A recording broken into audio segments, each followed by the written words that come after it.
be ready to learn, Yes. and you have to learn from your peer people, learn from your juniors, because you can't be abreast of technology, abreast of everything that even Tata Elxsi or any company does. Correct. The youngsters are actually leading the way more in a more accelerated fashion than you are. So you have to go and learn with them, and unless you are abreast of the technology that your company is doing, you cannot succeed. You will not have respect also. In India, we decided the government had given licenses to 3 companies to manufacture what they called super mini computers those days. One was public sector ECIL. The other one was a company called PSI with a French collaboration. And we already had a license to manufacture Elxsi here in India. But since Elxsi had already wound down, we tied up with this company called Silicon Graphics, which was a peer company of that stature, and used the same license to say, okay, let's start manufacturing the Silicon Graphics workstations and servers in India. Why the license we already had? What leadership means to you, and what are the biggest lessons you had from Tata Elxsi saga? So, yeah, it's all captured in the book, but I can just recall something. One is, be with your team all the time. I think don't alienate yourself with your team. You and your team are one. And that mantra, I keep telling everybody. Second thing that is important is have a very high, what I call empathy quotient, with your team leaders, with your employees.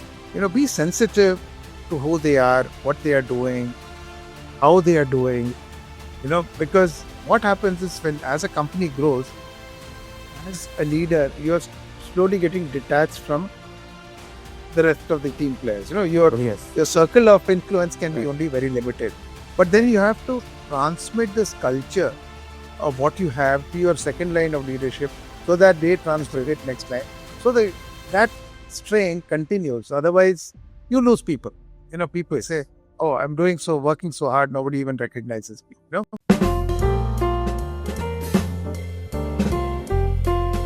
Hello and welcome once again to Kitabi Baatein, a podcast where we make sense of India and the world through books.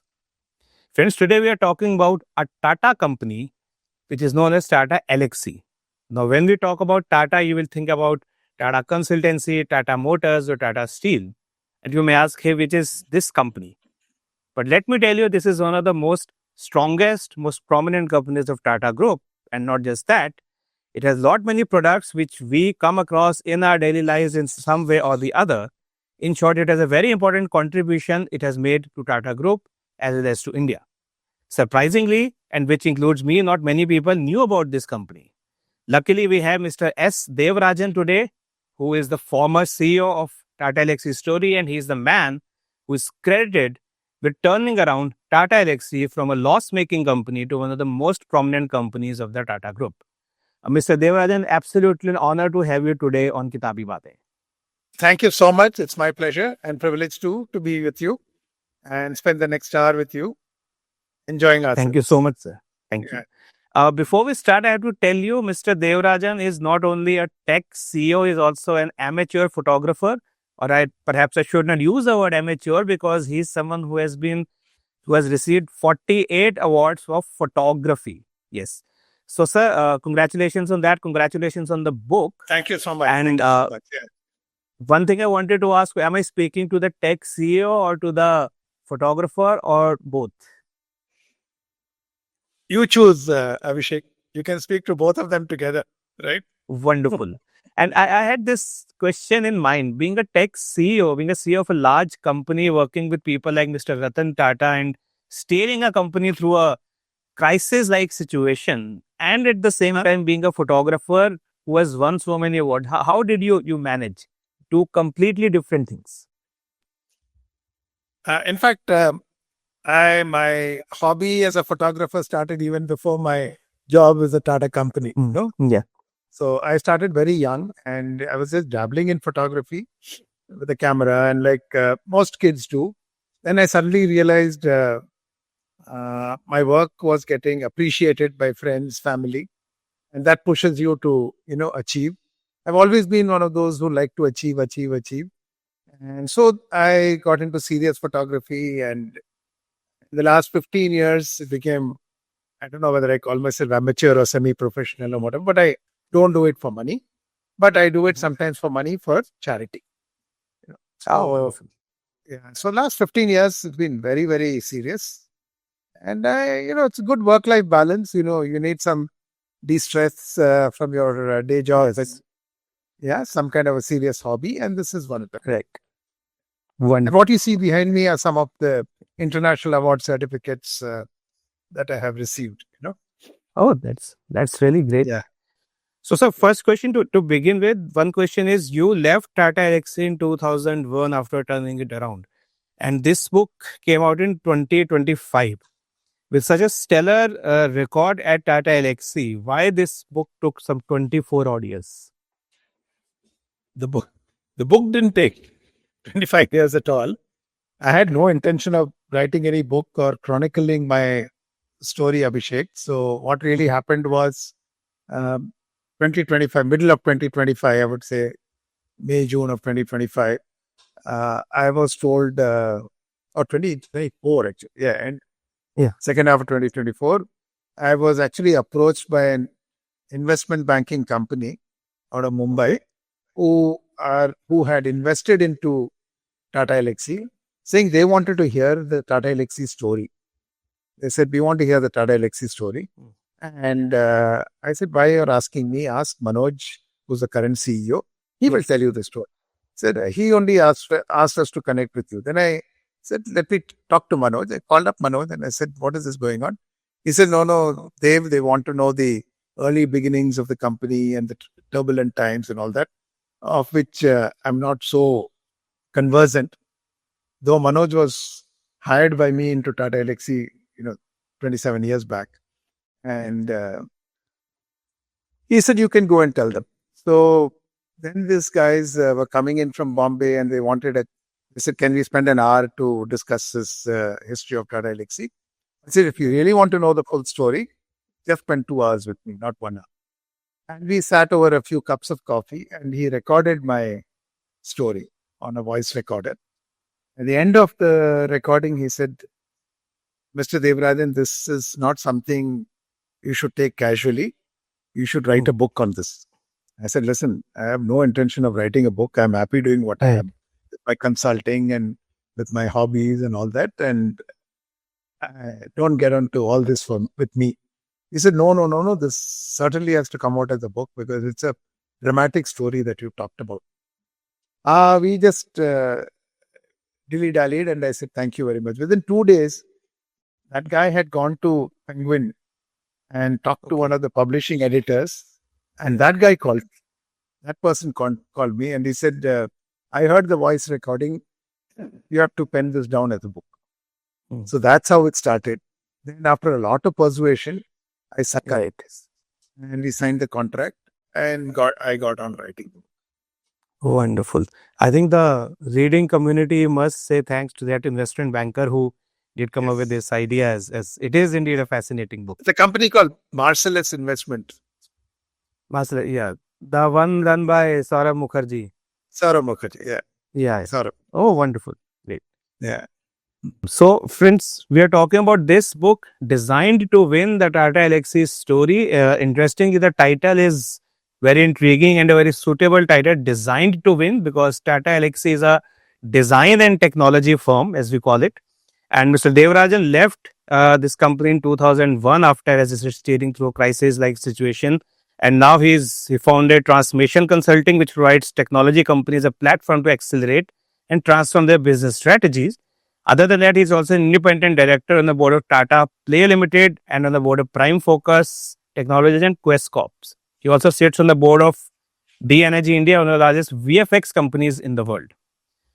So, sir, Designed to Win. Now, Tata Elxsi is design and technology firm.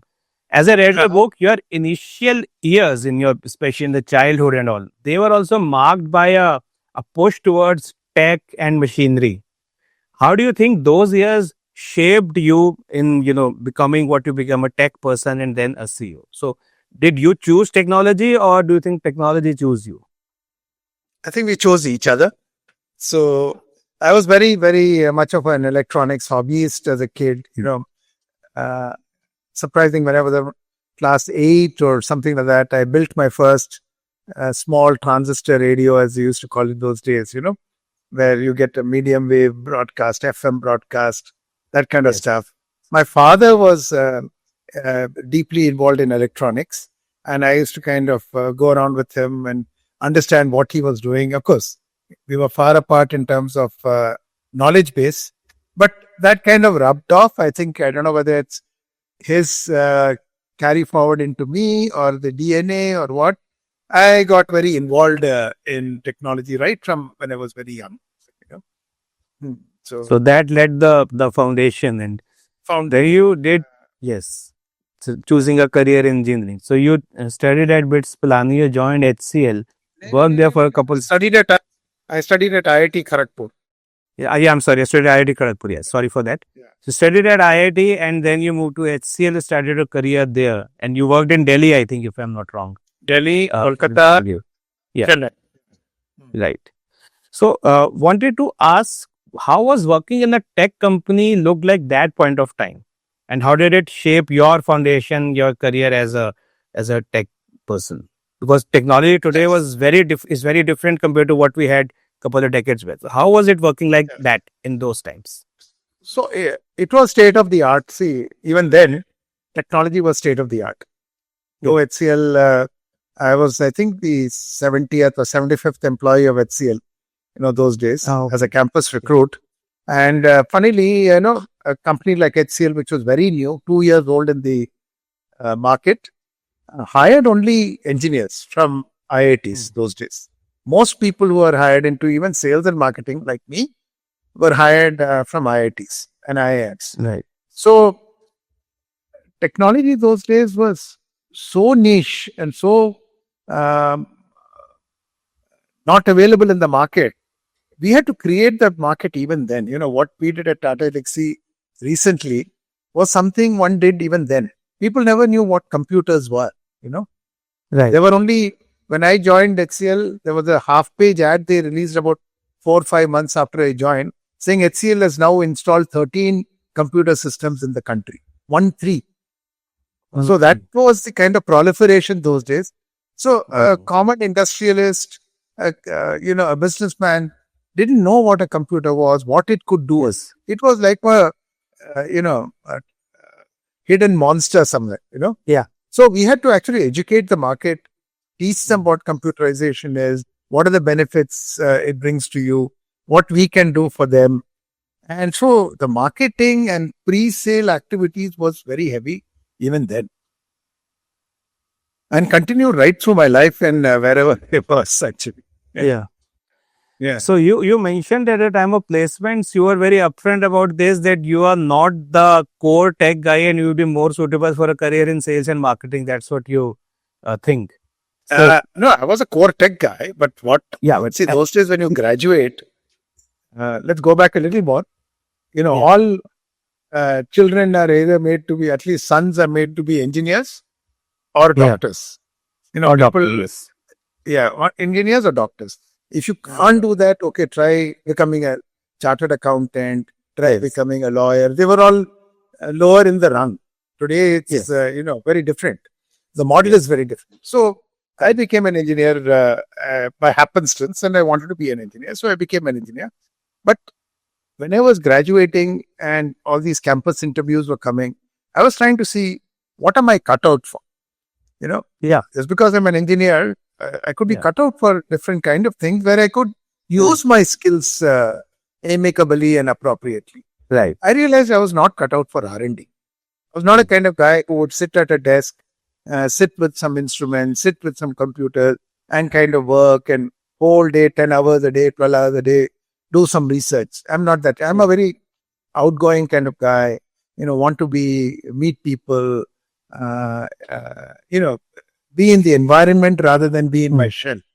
So I said R&D jobs are not meant for me. And there were only 3 kinds of jobs available those days. One is an R&D job, one is a factory production job, otherwise it's a sales and marketing job. For an engineer, there's not too much of other options that an engineer could do.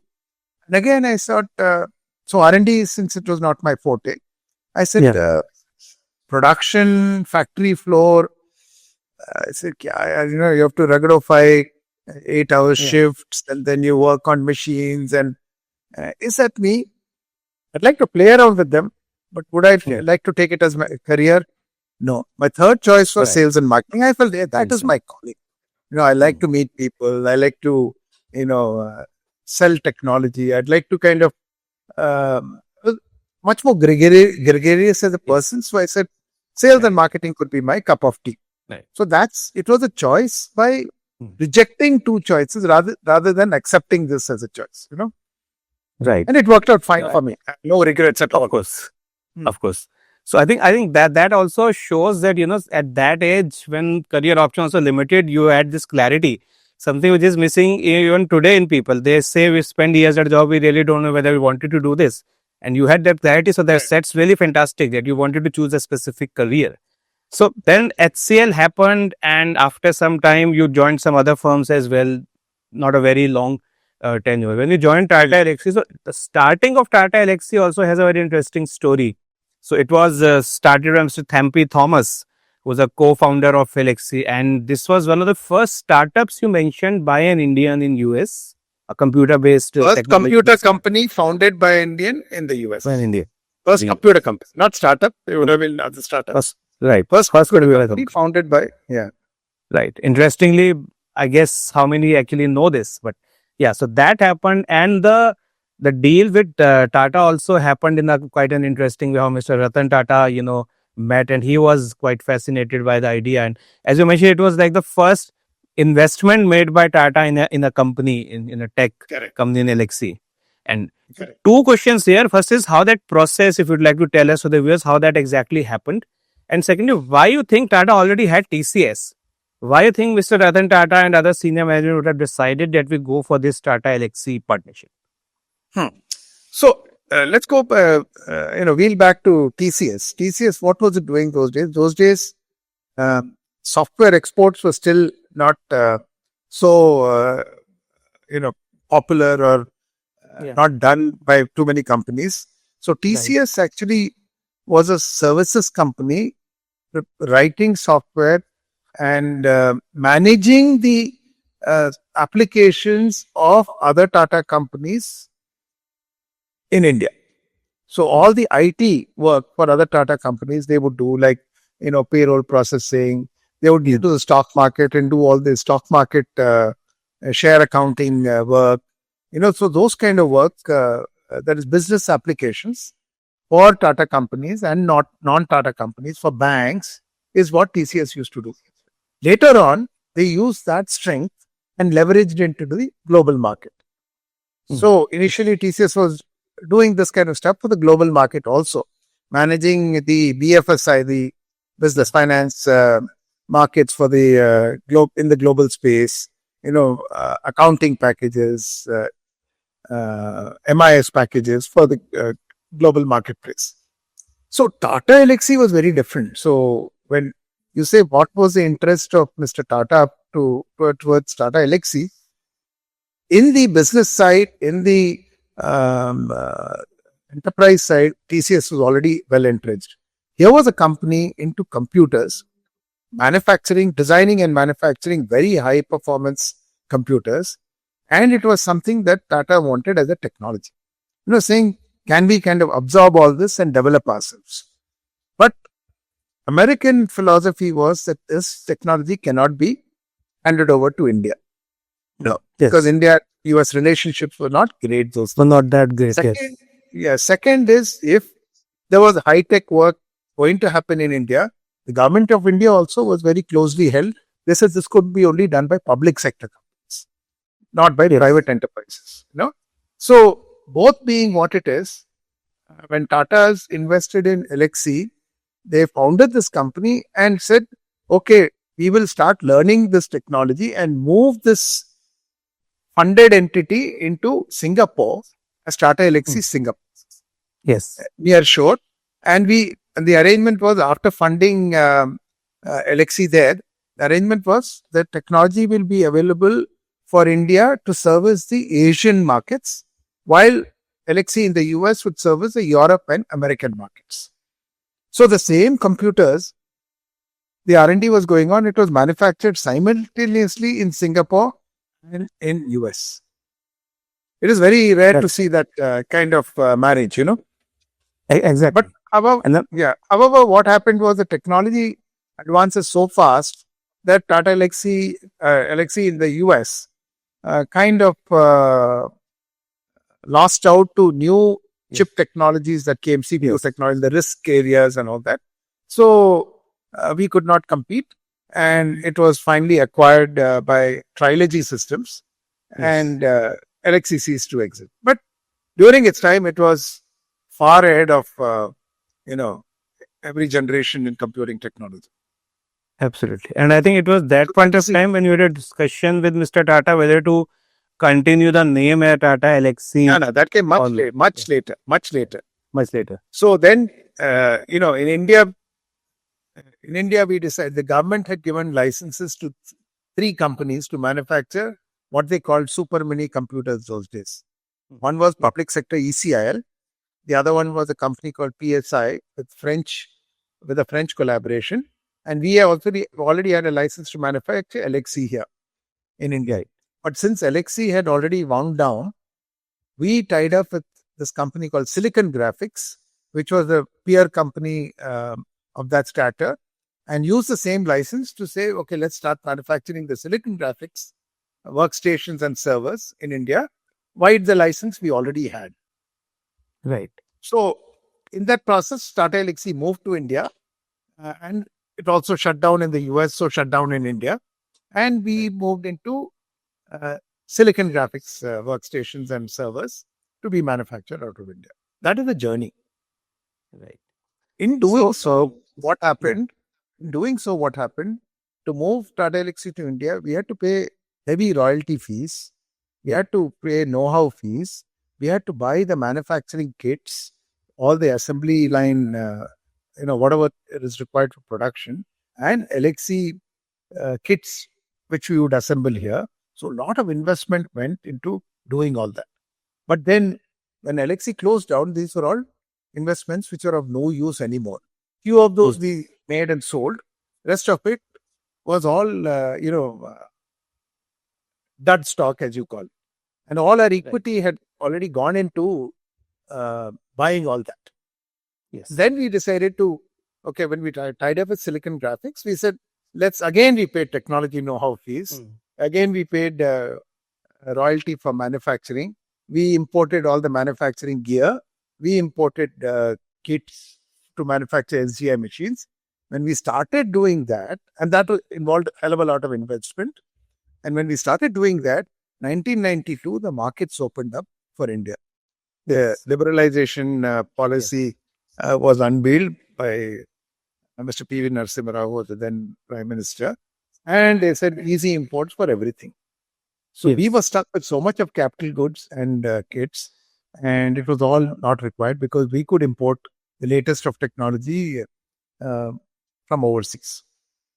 Right. So that's what happened. So that was the last situation that we faced. Right. So it was during that time you joined Tata Elxsi, you spent couple of years, you were promoted to the CEO later. Yet throughout your tenure, you played a very important role. Now, how did it feel like being in a company which is saddled with losses and that to a very large extent? And yeah, luckily, the one thing which happened was that economy was opened up. But again, I mean, recovering from a loss is not easy. What was your strategy at that point of time, and why you think whatever you thought your strategy it worked and Tata Elxsi got back into shape?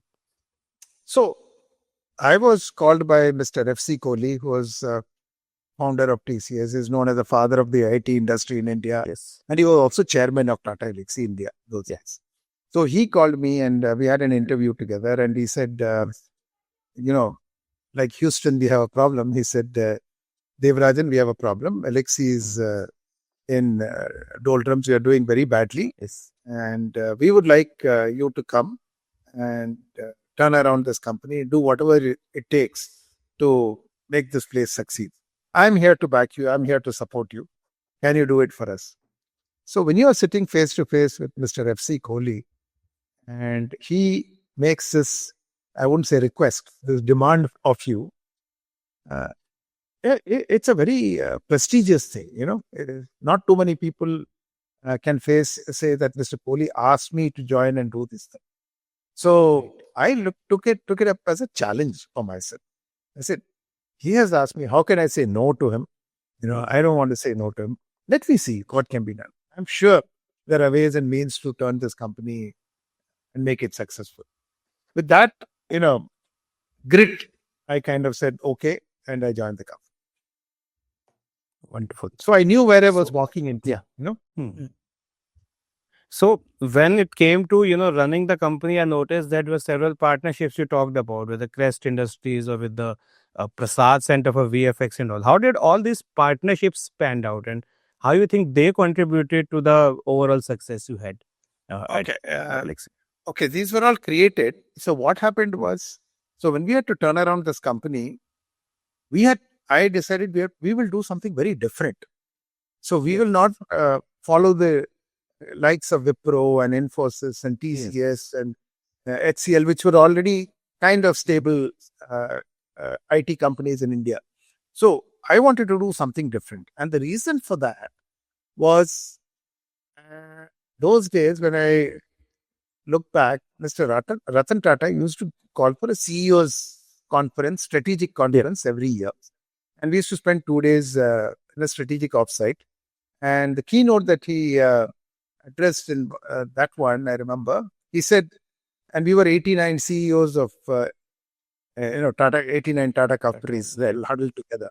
So he said, you know, folks, you have to be number one or number two in the business you're in, or don't be there. So he said, or each one of these companies has to be the tops. So that hit me, like a rocket, and said, this is something, we'll have to achieve. So if I followed what TCS, HCL, Wipro and others were doing, we would never be number one because they're already ahead of the game. We are lagging behind and we are a small company. So I said, let's look at our business opportunities completely different. What other people are not doing. But there, somewhere in the world, these things are already started to happen. So it was not that, globally we were doing something very laterally different. North America, these things already getting incubated pretty well, these businesses. So I said, let's bring that and do it in India. Strategically, as the company, we will be the niche high-tech technology business and not also ran in the enterprise business. So we picked up these 4 businesses. One is engineering services and engineering design, for the automotive, two-wheeler, FMCG markets. We will do molecular modeling and pharma design for the research markets, for the pharmaceutical industry, where they could turn around designing drugs and medicines much faster because we are able to provide design services there. Look at the animation and VFX market. When I say VFX, visual effects, because India is the largest movie industry, media industry in the world, larger than Hollywood. So if Hollywood could start doing with Jurassic Park those days, why can't we also create that opportunity in India for the film people? Correct. Then we looked at the defense and aerospace markets. Because India is very focused on defense. So can we help them? So these were markets which nobody else was doing. One, but for us to do, we had to first create that market. Say, go to Bajaj Auto and tell them we can help you redesign your scooters and make them better. So they are very happy. But they say to us, how will you do it? Because we don't know anything about engineering CAD, engineering services, nothing. Right. You tell us how it can be better. So we had to actually create a proof of concept, show them how we can develop some better two-wheelers for them than what they were already having. Once we do that, they say, oh, fantastic. Now we will buy this technology from you.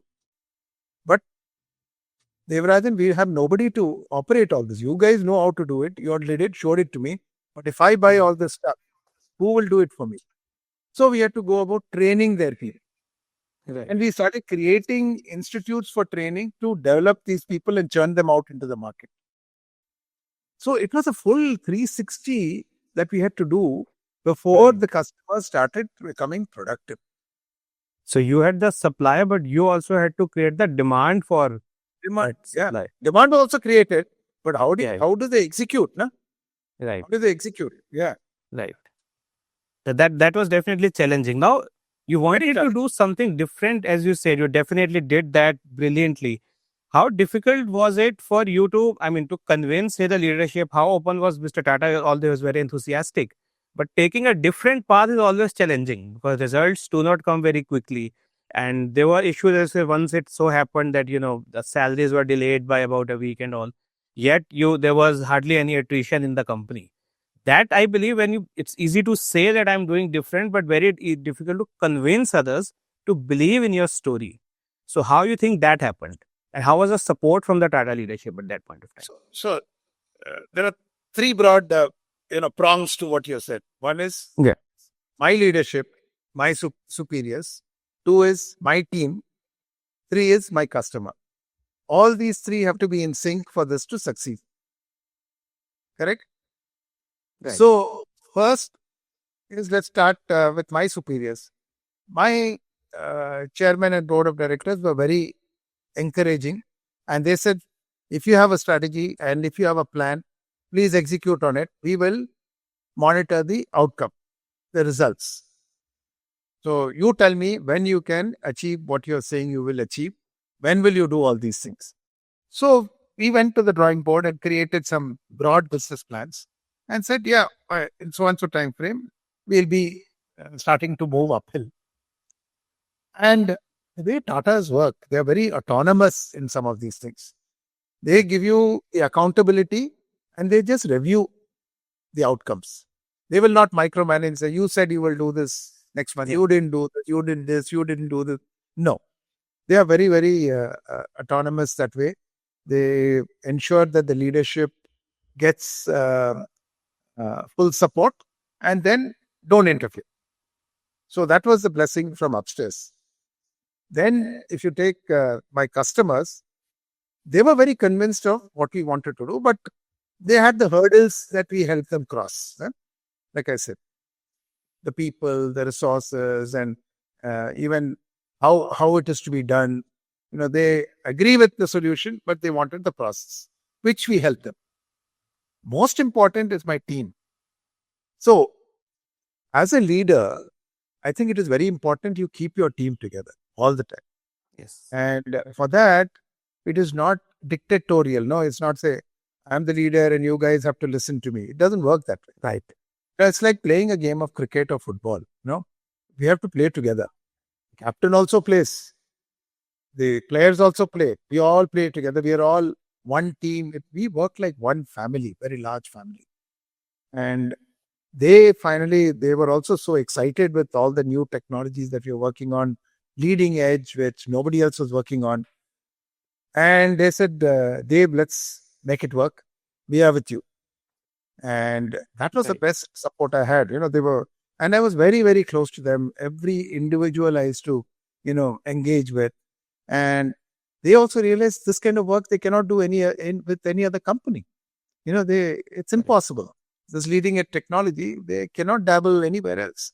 So they stayed on, and we proved it to the world, proved it to the Tatas, proved it to the country that, if there is a will, there is a way. Second thing is, we were pushed spots in a corner, Abhishek. We were pushed as a company, we were doing so badly that when you're pushed to a corner, you do whatever it takes to succeed, come out of it. Correct. Yeah, absolutely. So it's a combination of factors. There's no one answer, Of course.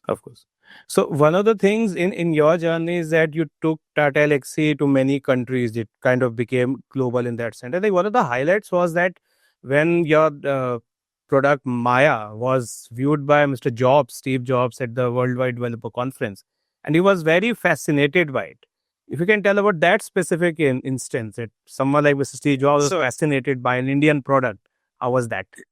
Yeah, so it was actually not an Indian product. I mean, let's be honest here. We used to deal with a company in Canada, Toronto-based company, who was making very good animation products. And these were going on the Silicon Graphics platform. So the silicon graphics platform those days were $50 to $100,000. And the software, the animation software that this Toronto company had was called Alias. Yeah. That was the name of the company, the product. And Alias was selling at about $25,000, $30,000.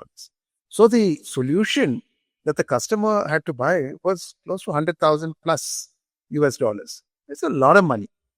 So, and the one realized that there was a huge marketplace for this. But when you at that price point, it is very difficult to sell in volumes.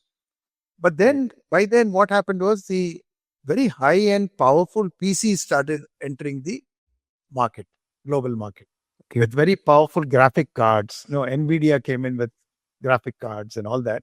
And we thought if this Alias product can be ported on this powerful PCs, which was only $5,000, we can create a huge market Right. with this, and even the Alias product can be brought down in terms of price, and we can just proliferate the market. And we were just, as a company, getting into services also, overseas, global services, like I said.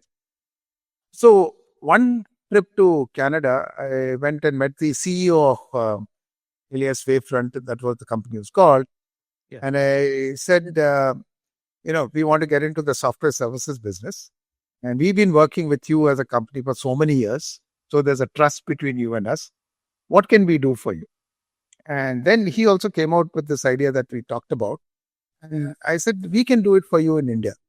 And the cost will be a fraction of what it will take for you to do it there. And we can do it for you. And let's be in business. So he said, Dave, the problem is we are not comfortable, giving our source code to a third-party company out of India. We have worked together for a long time, but we are still apprehensive as a board, as a management. We are not comfortable doing that. So that is the only reason why we can't outsource this to you for porting on the PC platform. But he said, but there is an Indian guy who's a program manager of this product. Why don't you go and talk to him? He's here only on the other floor. Yeah. Then I went and met this guy, a guy called Nagendra, and we went and had lunch together. And I said, Nagendra, this is my idea. What? Tell me your background. Where are you from? He said, I'm from Bangalore. I said, oh my God, we are a company based out of Bangalore. Right. I said, this is who's in Bangalore? I said, my parents are there. I have family there, and my wife's people are also there. I have a young son. When he said all that, I said, I have an idea. Why don't, your organization doesn't want to part with the source code. Why don't you relocate to Bangalore? I will provide you facilities, space, and all that. We'll build a team around you. You are the custodian of the source code. They will give it to you. They will not give it to me. And then let's develop this product on the low-end plan. His eyes lit up. And next day we met the CEO. And I said, this is the plan. He was very happy. He asked Nagendra, are you okay? He said, yeah, a couple of years I can go do this project and come back. Then everything started rolling, legal, all that started happening. And within about 4 or 5 months, we had a team of about 40, 50 people in Bangalore. And Nagendra was heading as a program manager. And we started porting the software on the PC. Right. Exactly 1 year, the product is ready. And I used to keep going down to Nagendra's office to see what was happening. And the demo of the product on the PC looked fabulous. Then they decided, what do we call this product? No? So over at dinner, we said, see, this product was Alias originally. Now we have developed it on the PC platform. Let's give it an Indian name because it was developed in India. So we were thinking and said, why not? The whole thing, animation, special effects, all illusion. No? So I said, why not Maya? It's another word for illusion. So then he put it forward to his management committee. It went through the rounds. Any other company by this name, any other software by it, and they accepted the name. That's how Maya was born. Maya. Fine. Then we said, he was sending out demo discs to other companies saying, we can do Maya for you. And he said, he sent it to Apple. And Apple saw the demo and they said, call for a meeting. Mr. Steve Jobs wants to meet you guys. Come for a meeting because we want to have this Maya on our Apple products. So Nagendra said, Steve has asked us for a meeting with his technical people. I'm going. Can you come along also? I mean, those days, Apple was a very small company, Yes. some $1 billion company or $2 billion company. And Steve Jobs was not even an entity to be, Yeah. known. Nobody knew Steve Jobs. I said, Nagendra, you go. You take one techie with you and go. I don't want to come and meet the small company there, spend my time there. You go. Yeah. He went. And Steve Jobs was very fascinated and immediately signed a contract and shipped 11 Macs to Bangalore. And we ported what is called Maya on Mac. Right. Yeah, that's how that's slowly evolved. Yeah. Wonderful. Yeah. So, two instances I noticed in the book. One is when a person from Tata Steel said, why don't you sell this? It will be merged with TCS and all. And once when you are almost ready to resign, you had a spat with Mr. Kohli. How were those incidents and how you think they were in your overall, journey in with Tata Elxsi? Okay. No, I had no spat with Mr. Kohli. I never said that. But there was some sort of. It was an uncomfortable moment. Yeah. Yeah, it was an uncomfortable moment. So I just said, Mr. Kohli, if you're, this is how you feel, I'll come back and meet you later. That's all I said. Yeah. But then, incident, that transaction that happened made us so close to each other. And when he became more fond of me, I became more fond of him. He almost became my father figure after that. Wonderful. We became extremely close. Till 3 months before he passed away, I used to have long conversations with him. I had nothing to do with Tata Elxsi. I had moved on to Cisco. From Cisco, I had moved on to do my own thing. But Mr. Kohli and me had a very, very strong bond, which we continued to nurture, cherish, and enjoy. So that, it's not a spat. Huh? It was just yeah. But then this company had gone to Tata Steel because they had some requirements. It was early days in the career, so with Tata Elxsi. And this general manager, I don't want to take the name, big man there. I went to him, and I'm coming from a Tata company, and he's a Tata man. He said, what is this Tata Elxsi? The company shut down in the US. Why are you carrying this name? You guys, you're not doing anything. You're making losses. You should be absorbed by TCS. So the whole, my journey from Bangalore to Kolkata to Jamshedpur to hear this dialogue was not warranted. So I got very upset. I said, the learning from this is not, okay, he may have his, that means this is the kind of impression people carry about this company. Yes. If a Tata man is saying this, so I just took it as a positive feedback. So we have to do something about it. So, enhance our image, enhance our brand, and tell the world what we are doing. Because this man, in one corner in Jamshedpur, if he feels something, people in many corners of India may be feeling the same. Yes. So it was a good learning. So it was a negative meeting. The learning, I gave it a positive spin, and we started building up. Great. So you, as we discussed, you steered the company through a crisis-like situation, completely, changed everything and brought it to one of the very prominent positions in the Tata Group. You spent 8 years. So just curious why you then decided to leave it in 2001. I mean, in that sense, I would say you left it a bit early, it looks like. So what happened and what made you move from Tata? Move from that. See, what I call, the company had settled down. It had grown. 2 years in a row, we started declaring dividends. It was profitable. We had gone out of the woods, And then I found, now I'm just, every year, just increasing numbers, increasing sales. That's what I'm doing. I had created the strategy, created the direction. The DNA of the company was very well entrenched, in every employee. I found there was a lack of challenge for myself now, Now anybody can take the baton and build this, You just you have to put an Excel sheet and see how to raise the graph. That's all you have to do. Right. And I realized there's nothing much more else challenging that I could do here. And if I had to do something, I had to move to, say, Bombay, the Tatas, and do something else in some other company. And honestly, at that point in time, our son was in the 10th class and he was just moving into plus two. I wouldn't like to relocate from Bangalore to Bombay for that. I'm not the type who will say my family will be here, I'll be there. We are not like that. Family will be where all of us are. And funnily, what happened around the same time, uh, this person connected with me and saying, Cisco is looking for a person in India. We are just starting here. We have about 200 people in Cisco, and we want to build the Cisco India organization as a mega organization, make it the largest outside of the US. And since you have done all this, we believe you can also do this for us at Cisco. And it looked challenging, very different cup of tea, multinational American company versus a Tata company. I've done this yet. So I just wanted to widen my perspective, my growth, my intellect. I said, let me try doing something like this for an American company.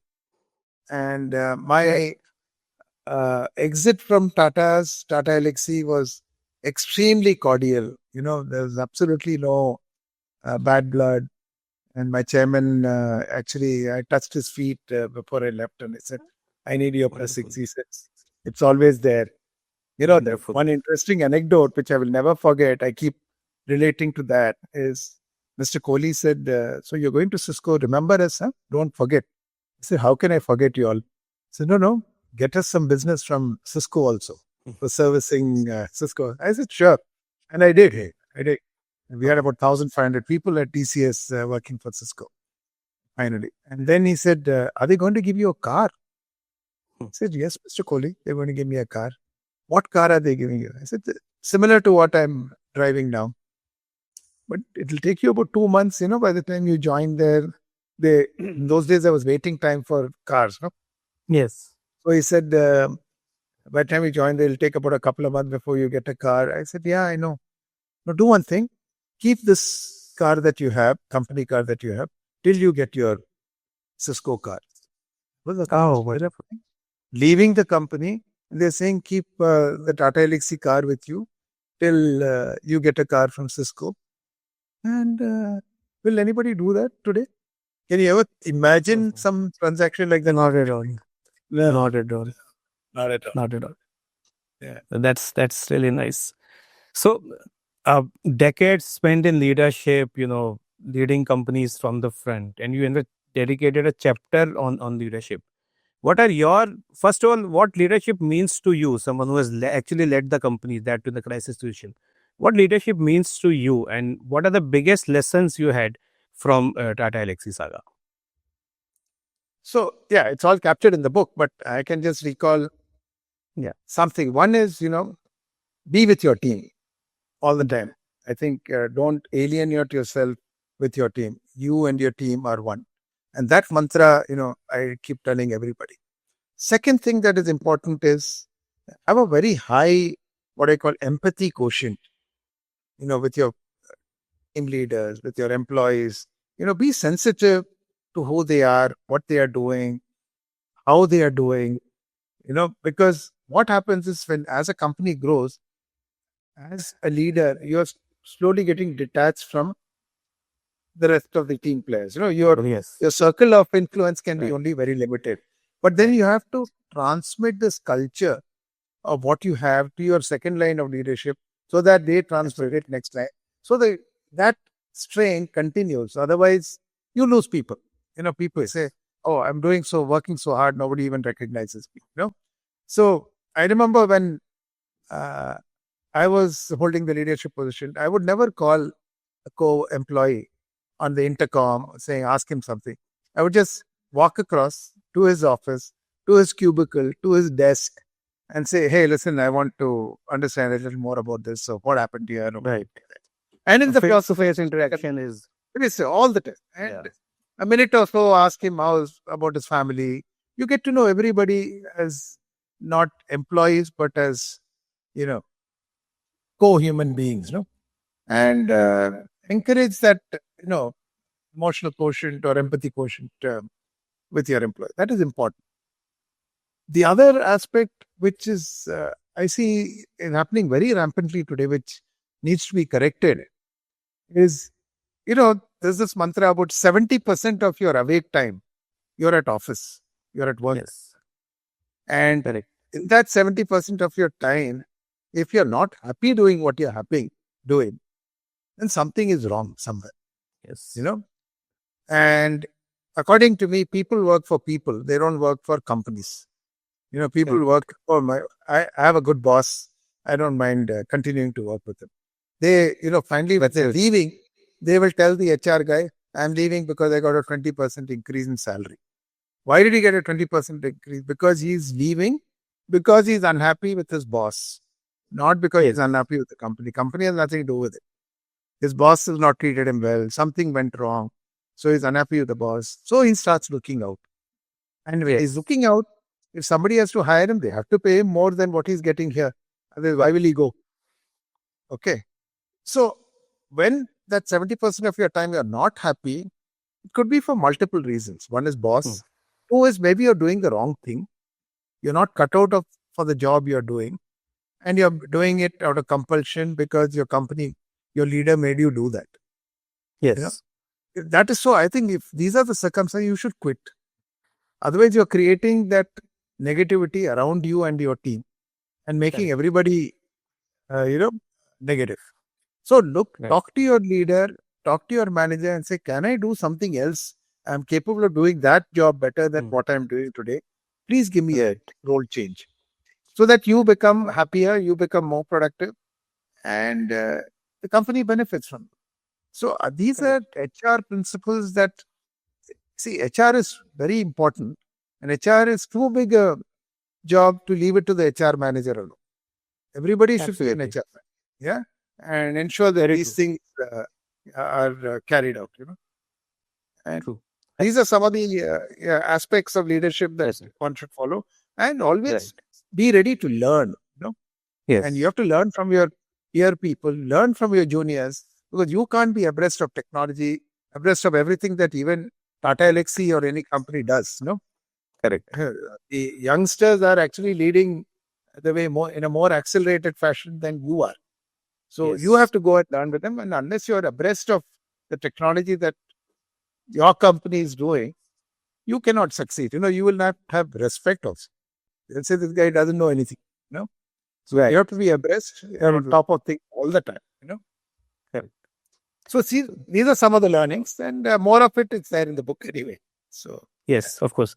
So that was some definite food for thought. And so my last question is, how do you see Tata Elxsi in the future, as in particularly in the age of AI? What future do you see for Tata in the next, say, 1, 2, or 3 decades? Yeah, 3 decades is a long time for anybody to predict anything. But I can tell you one thing: the DNA that one created, the structure of and the the strategic structure and the DNA we created for the company 30 years ago, which is these verticals, these four, 5 verticals that I talked about in engineering services and design, in healthcare, that is pharma and molecular modeling, in aerospace and defense, animation. Even today, the company is following the same businesses. We are very big in healthcare at Tata Elxsi, very big in media and media technologies, very big in transportation, whether it's electric vehicles, autonomous cars, uh, trains, So the businesses have not changed at all. Yeah. So now as the technology advances, the company is also advancing its technology likewise. You talk about AI, they're working very heavily on autonomous cars, and all the things around an autonomous car. And today the embedded electronics in an automobile is so AI driven, so AI driven that you cannot be without it. It senses things in advance for you, right? There's a car coming in ahead of you in the road. It knows that it's coming. It'll automatically slow down. It changes lanes. And all this is what? It's AI driven only, Yes. So As a company, I think the company is still at leading edge. Last week, I was with Tata Elxsi. They asked me to go to one of their campuses, and we talked about the book and all that with the employees. And I heard some presentations done by the employees. They are ahead of technology like crazy. I was quite aghast. What we felt 2 decades back, I still feel the same. They're far ahead of what we were doing. Yeah. That's wonderful. So we end the podcast on a positive note. You build a company, nurtured it, and yes, it's doing great, and it's very likely will continue growing in the future as well. Yeah. So all those who are watching, I strongly recommend this book because this tells you about a book which is not just a Tata company, but a company which has a very important role to play in Tata Group success as well as India growth story success. And unfortunately, not much was known about it, but thankfully we have Mr. S. Devarajan who penned down his story and told us, curious people like us, what this company did and what importance it holds. Mr. Devarajan, thank you very much. It was a pleasure talking to you. I learned a lot about this company and about leadership as well. Thank you, Abhishek. It was a pleasure, interacting in this session. I'm sure our viewers would have enjoyed it as much as we both did. Right? Definitely, sir. Thank you. Thank you very much. Thank you, sir.